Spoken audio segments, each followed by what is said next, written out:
Há milênios, acredita-se que nossos vizinhos cósmicos no universo enviam mensagens a serem decodificadas.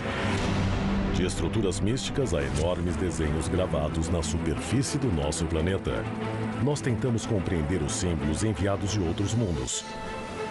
Mas agora, pela primeira vez na história, uma mensagem extraterrestre foi recebida e decifrada.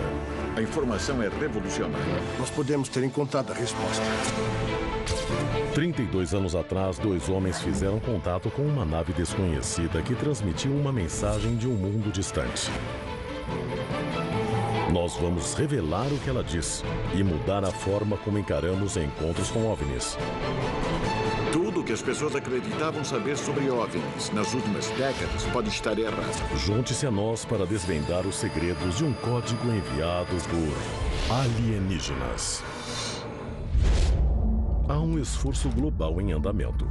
Arquivos secretos escondidos do público por décadas, detalhando cada encontro com extraterrestres, agora vem a público. Estamos prestes a revelar a verdade sobre esses documentos confidenciais. Descobrir o que o governo não quer que você saiba. Este é o Alienígenas, expondo os maiores segredos do planeta Terra.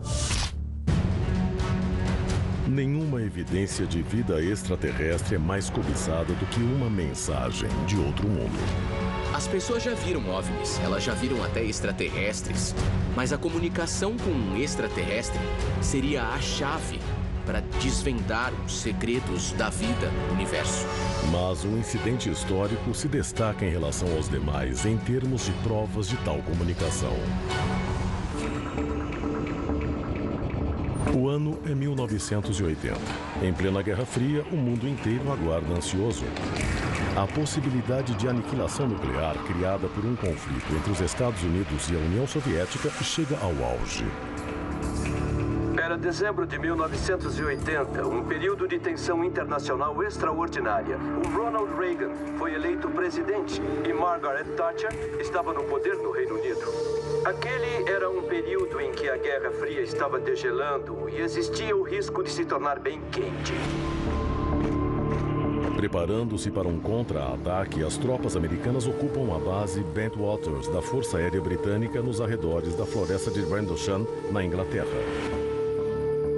Por volta das 3 da manhã de 26 de dezembro, o radar detecta o sinal de um objeto desconhecido na floresta próxima à base. Os sentinelas notam algo estranho acima das árvores.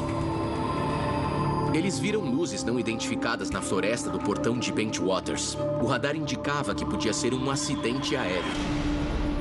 Entre os soldados que veem as luzes estão o soldado John Burroughs e o sargento Jim Penniston. Eles logo formam uma equipe e são enviados à floresta para investigar. O que eles encontram após entrar na mata não é uma aeronave acidentada. Quando eu saí do veículo, eu senti eletricidade estática no ar. As coisas não estavam normais. Àquela altura, nós olhamos um para o outro e percebemos que tinha alguma coisa errada acontecendo. Acima das árvores, os dois homens veem a silhueta de uma aeronave triangular descendo até o solo da floresta. O ar em torno do objeto estava eletrificado. Dava para sentir na nossa pele, nas nossas roupas. Naquele momento eu entendi que não era um acidente aéreo. Percebi que era um objeto voador não identificado. Imediatamente o sargento Penniston pega seu caderno para registrar os detalhes da nave. Seus rascunhos mostram um objeto com quase 3 metros de cada lado e quase 1,80 m de altura, com símbolos misteriosos gravados nas laterais. Uma das coisas que diferencia um incidente de Rendlesham de quase qualquer outro caso que envolva OVNIs é que não foram só luzes no céu. Foi um OVNI pousado. O John Burroughs e o Jim Penniston chegaram extremamente perto do objeto. Ele aterrissou em uma pequena clareira da floresta e o Jim Penniston alega ter chegado tão perto que foi capaz de esticar o braço e tocá-lo. Eu passei a minha mão sobre toda a fileira inferior de símbolos. E eu sentia passar do metal liso para uma textura de lixa ao tocar cada um deles. Então, acontece algo que mudaria a vida de James para sempre.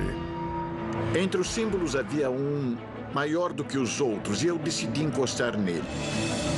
Quando toquei nele, houve uma explosão de luz branca. E eu não vi nada. Eu fiquei cego.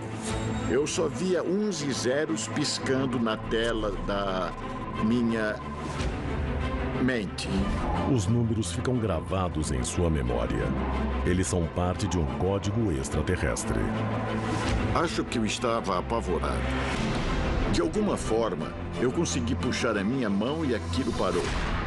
A nave começou a se mexer e sumiu num piscar de olhos. A seguir, os dois homens que avistaram a nave na floresta de Rendlesham revelam um segredo chocante sobre sua experiência naquela noite. E a busca pela verdade revela gravações reais de um dos contatos imediatos mais impressionantes de todos os tempos.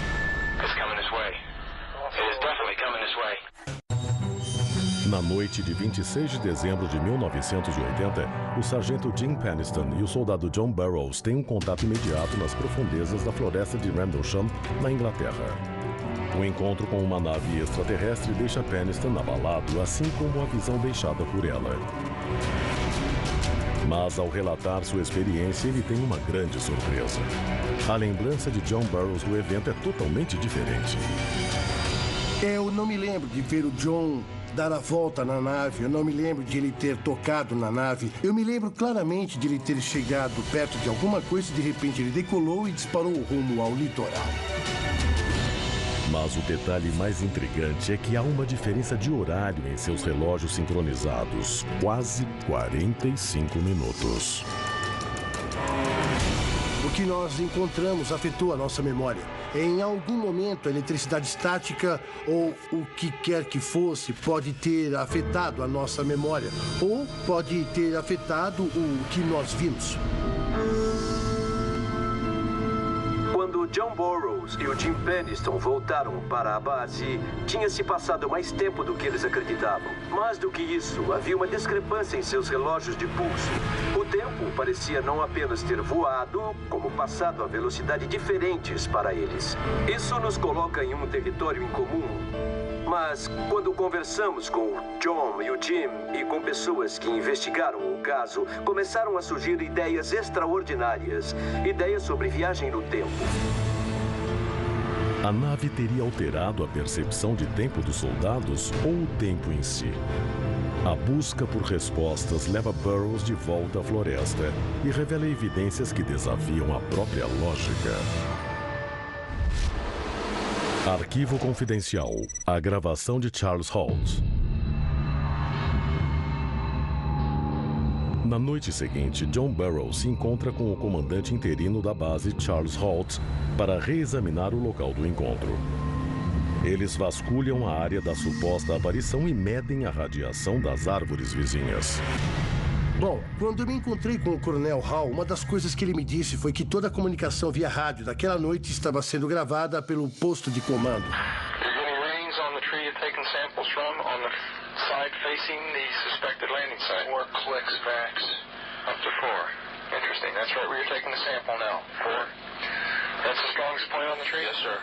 Em vez de só pulsar, detectando a radiação, a agulha pulou para o outro lado do medidor.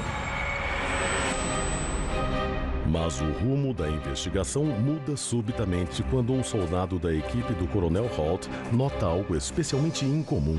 Uma luz brilhante à distância. There it is. Hey, I see it too. What is it?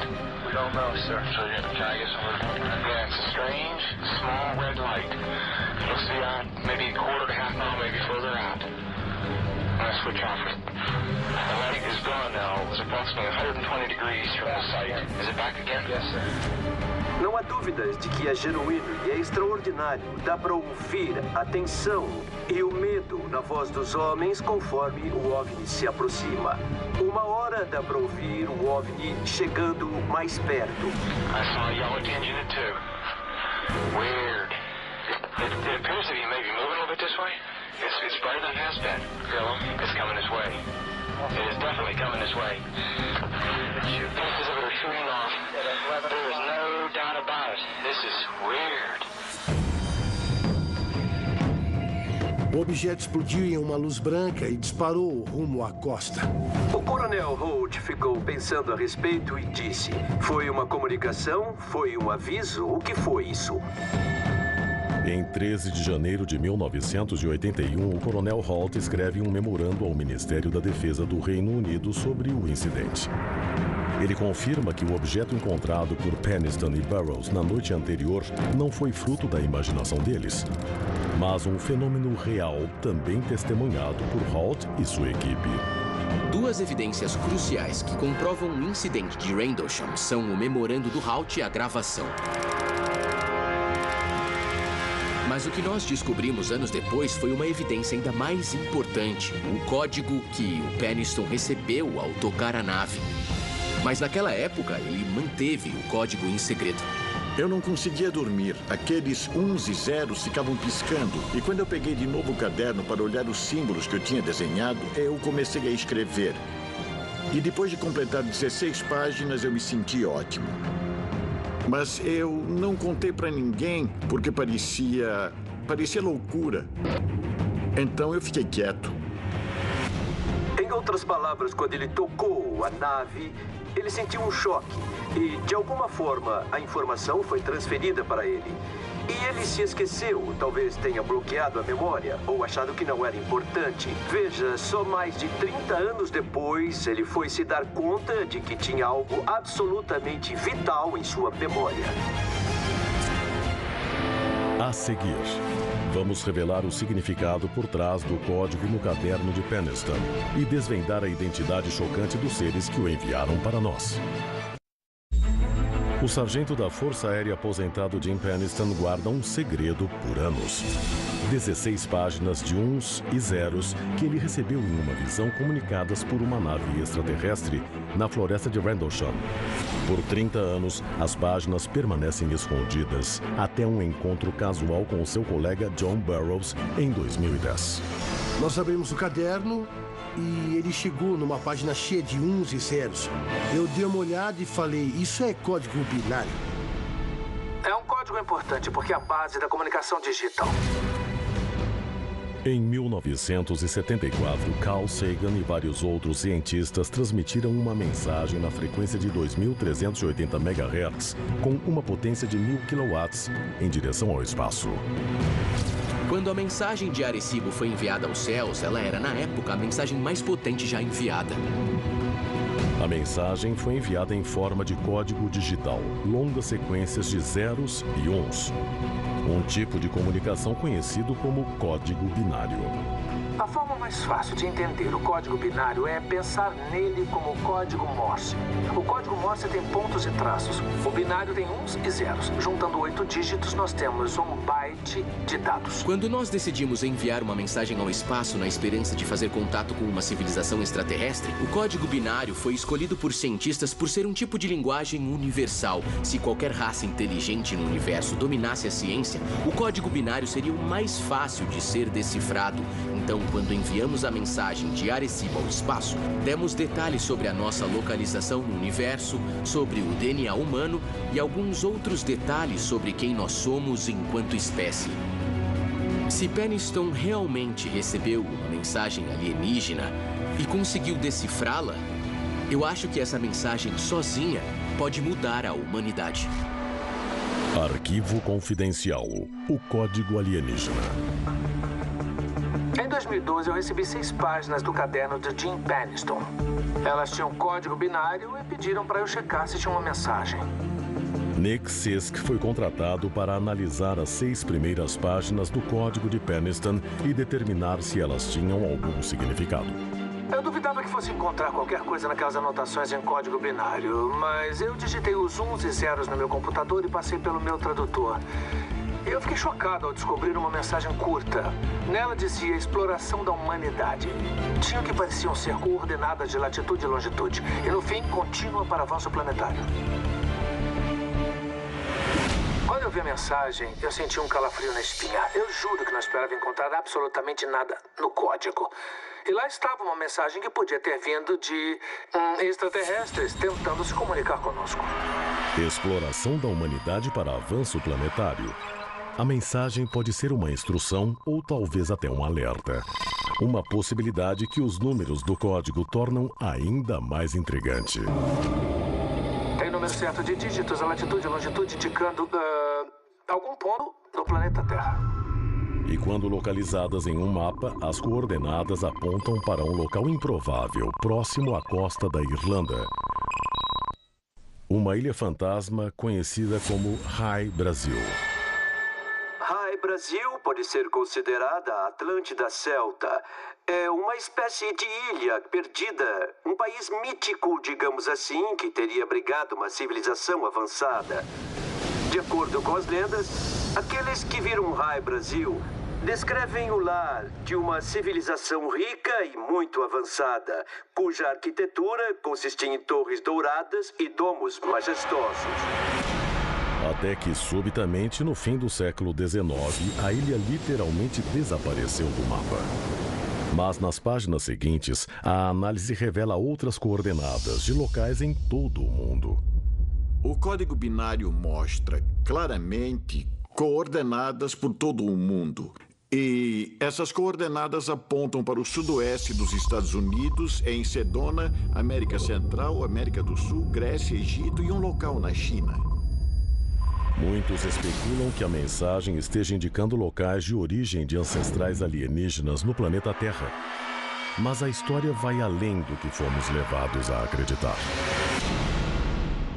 Muita gente acredita que esse código binário pode ser a prova cabal que confirma não só o mistério da floresta de Rendlesham, como também todo o mistério das aparições de OVNIs. Mas para entender totalmente a mensagem é preciso responder a uma pergunta: quem a enviou à raça humana? E talvez a revelação mais chocante do evento de Rendlesham seja que Jim Penniston acredita ter a resposta. Porque uma raça que viajou milhares de anos-luz brincaria de esconde-esconde com a gente e passaria uma mensagem em código. Por que ela estaria em inglês? Por que a nave teria desenhos como uma aeronave americana? Existem milhares de perguntas como estas. Isso não parece extraterrestre. Aquilo não era um OVNI. O que eu vi foi um veículo nosso, um veículo do futuro. Talvez o código alienígena seja uma mensagem da nossa própria espécie. Se Jim Penniston estiver certo, a verdadeira mensagem do código é uma garantia de que a humanidade sobreviverá por muitos séculos. E a revelação chocante de que todos os relatos de OVNIs no planeta Terra podem ser um vislumbre do nosso futuro.